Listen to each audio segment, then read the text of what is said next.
So I wrote my book, How to Land a Dream Job If Dad Doesn't Own the Team, which was followed up by a Sports Dream Job Playbook. It was just a different version. A second version of it had a little bit more of a workbook in it that I'm able to share with some of the career seekers that I'm working with, that I mentor as well. So I don't know. I got to tell you a story. It was the reason why I did it. It was at a point in my life where I needed to feel like I could help people and help them at a different level.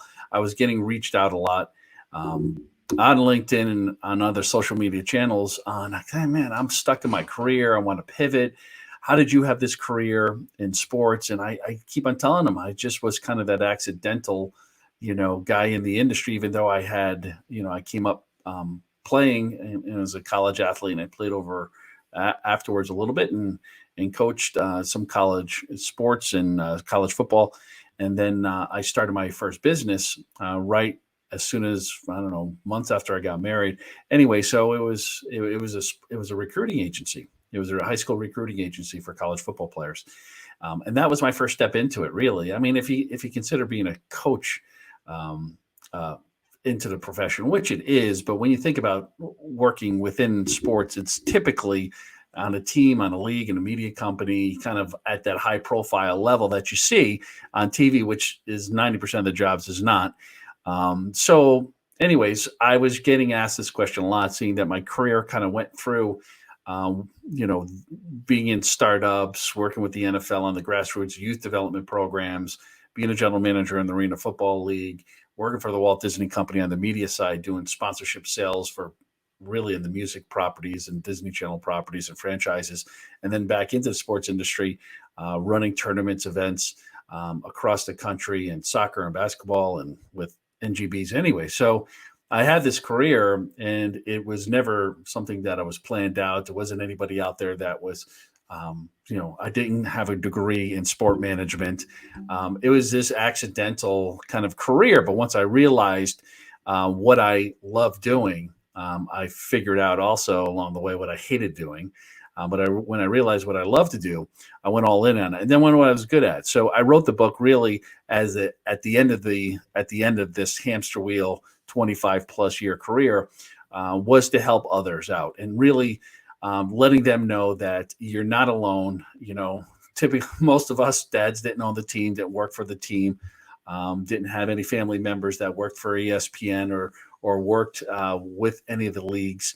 So we had to figure out how to do it on our own. And that's something that I wanted to share in that book. And along with the book, I was able to um, build out an online course as well. But within the book itself and in the online course, they kind of go together because I just wanted to be able to scale it. I wanted the book in itself is just a guide. It's a playbook.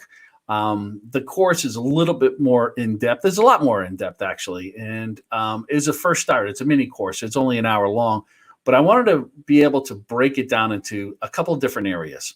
And one was self-awareness, and self-awareness is such a big part of it because the students that I mentor and the people that I interact with that want to get into the industry, that sometimes it's a misconception of exactly what you need. And I don't care what industry it is, especially an industry as competitive as the sports industry, is self-awareness about yourself. Obviously what it means, but what you're good at, what you like, where's is your attitude, and your effort. Do those two things match up? If you don't really like what you're doing, or you don't like the boss, or those things are going to match up. So what you're going to take away from this course, and even the book, is just a different perspective on things. It makes you look a little bit different at yourself and kind of where you are in your career. A lot of times you could be pivoting, or you could be just coming out of college right now, like a lot of you are, I'm sure, that's watching this. Is kind of, where do I start? Do I get an internship? Can I get an inside sales jobs? Well, 40% of the jobs that were available in the last couple of years is in social media. So this is just like a deep dive. This online course is a deep dive on you, and giving you a little bit different perspective on things. So self-awareness is a big part of it. Kind of this, I call it discovery who you are, discovery of the industry, discovery where you fit in. And then the next one is things that you could do at home. If you don't have an internship, if you don't have that first step job, what are some of the things that you could do at home with your cell phone? And that's content creation. It's a simple thing to do. if you know a little bit more about it. But content creation and social media, creating that content and content distribution, content analytics. That's, if you're out there simply posting or blogging, or a podcast, or you're on YouTube, you have a YouTube channel, that's content creation. Those are the blocking and tackling of the sports industry. If you understand how to do that, that's something you could simply do at home without a formal or an informal. It is an informal internship, but it's really building your skill set. So you got to skill up in areas that you can actually control right now. And that's one of them. And then mentors. And I talk a lot about in the course of there's all kinds of mentors. And when you're creating your mentor network, I look at, there's 4 different, and I'll talk about them in the course, the ones that you really, really need. It's almost like if you have a company and you're creating an advisory board or a board of directors, you need an advisory board for your career, right? And that's a series of different types of mentors that can help you along the way. And I talk about that in the course as well. So what I really want you to do is think about that. The book in and of itself is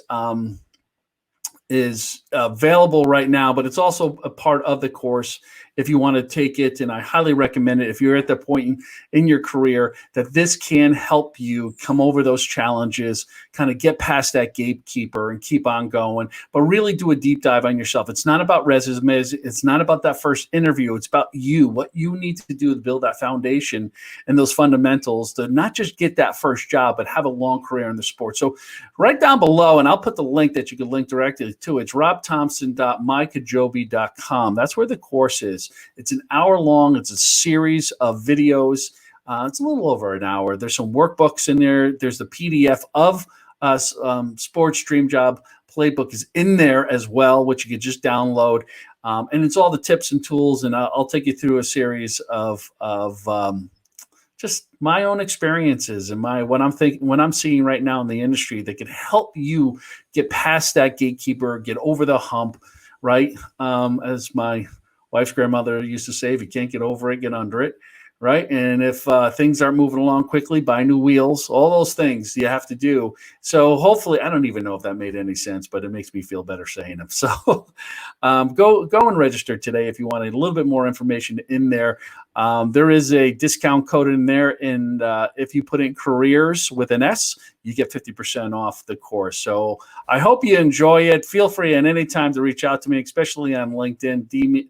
DM me if we're not connected. Please reach out. It's simply Rob Thompson. I'm in there, and would love to connect with you on that level. Anyways, best of luck with your career, your startup, wherever life leads you down this road of what we're going through right now. So all the best of luck to you.